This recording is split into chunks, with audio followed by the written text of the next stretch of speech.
ada kabar kalau Ahmad Zoni sudah dipindahkan ke Lapas Cipinang. Iya. Benar itu. Iya, betul.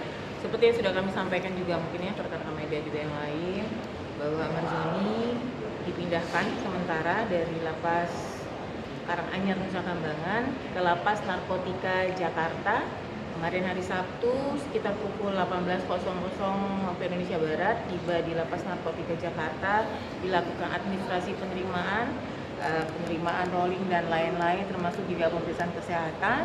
Setelah itu penyampaian hak dan kewajibannya dan ditempatkan di kamar atau penempatan khusus di salah satu kamar, mereka berlima di situ dan dengan pengamanan khusus juga. Bu, kalau boleh tahu berangkat dari Nusa Kambangannya sama tibanya di Lapas Cipinang kapan dan hari apa? Berangkat itu kami dapat informasi dari Bapak Lapas Karanganyar itu sekitar pukul 11 siang dengan bersama memang bertanggungjawaban dari kejaksaan ya, Kejaksaan Jakarta Pusat dengan pengawal Polres Metro dan juga didampingi oleh petugas dari Lapas Karanganyar itu sendiri sampai tiba di Jakarta ataupun Lapas Narkotika Jakarta itu dimana sekitar 18:06 waktu Indonesia Barat sekitar itu. Untuk berapa lama? Seperti surat keputusan dari Bapak Dirjen menanggapi atau merespon surat permohonan dari Kepala Kejaksaan di Jakarta Pusat setelah selesai penempatan itu sementara sampai dengan persidangan.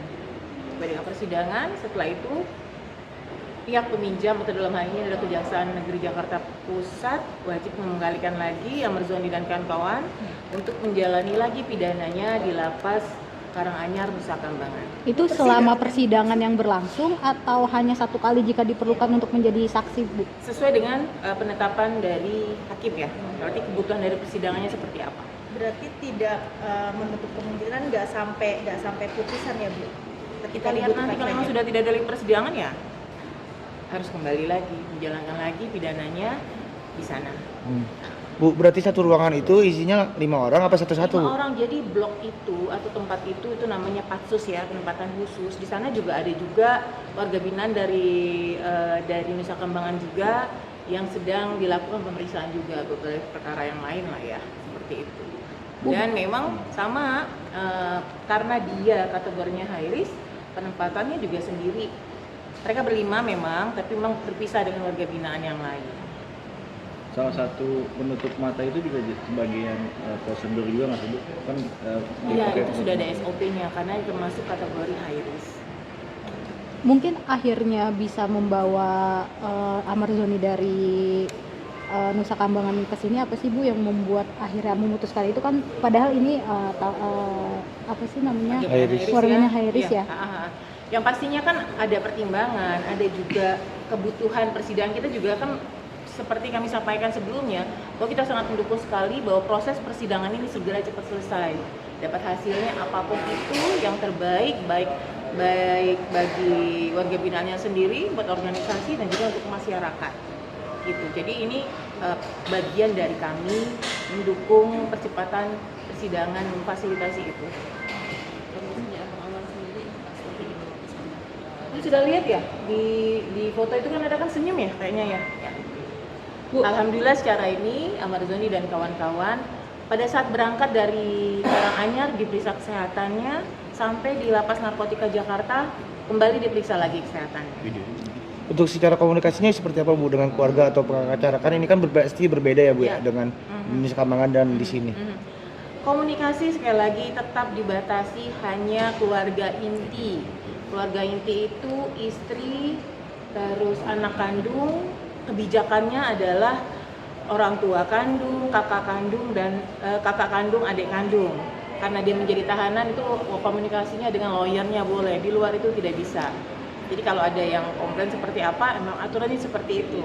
Jadi hanya anak kandung, istri, ibu kandung, orang tua kandung ya, kakak kandung, sama adik kandung dan lawyer karena statusnya sedang sebagai tersangka. Sehari sekali Kak, bisa apa tetap seminggu sekali? Seminggu sekali. Iya. Kan karena di sana juga kan di Karanganyar di aturan permennya itu terkait dengan penanganan high risk itu memang 1 minggu sekali. gitu. Bu, jika nanti putusannya sudah ketahuan gitu, apakah dia tetap di sana dan kenapa alasannya harus tetap di sana, Bu? Di sana tuh di mana? Di Nusa Kambangan. Nah, sekali lagi nih saya edukasi teman-teman dan juga masyarakat. Nusa Kambangan itu, ya, lapas super maksimum security itu seluruh warga binaan dilakukan asesmen setelah menjalani 6 bulan. Setelah dari asesmen itu, setelah 6 bulan adanya penurunan risiko, maka dia bisa turun, tidak lagi di Nusa Kambangan. Jadi, tidak lagi di high risk Karanganyar. Jadi adanya kita bikin high risk itu tuh bukan berarti dia akan selamanya di situ. Justru keinginan kita setiap pelaksanaan asesmen mereka melakukan penurunan atau turunnya risiko. Semua, nggak hanya Amarzoni ya, semua warga binaan. Oke. Oke? Oke, Bu. Makasih, Bu. Ada lagi? Bu, ada dokumentasi nggak, Bu? Bu, minta dokumentasinya dong, kirim ke aku boleh nggak? Nanti aku share ke teman-teman. Berangkat ke Jakarta. Iya, Iya, atau yang atau sampai yang di Cipinang. Cipinang, Bu. Iya, Bu. Itu yang pegang kejaksaan nih. Sebenarnya kami gitu, ya. Kita itu dari kejaksaan kalau yang rame di TV itu ya. Iya. Itu kayaknya yang masih dari kejaksaan. Yang saya share atau yang kami share itu yang 4 foto itu aja. Ya udah boleh fotonya, Bu. Kirim ke aku nanti aku share ke teman-teman. Belum ada ya? Belum. Ya. Belum ada. Oke, saya kirim. Ya, nanti kirim ke aku ya. Tag saya kayak gitu. Yang tadi Ibu share live. Oke.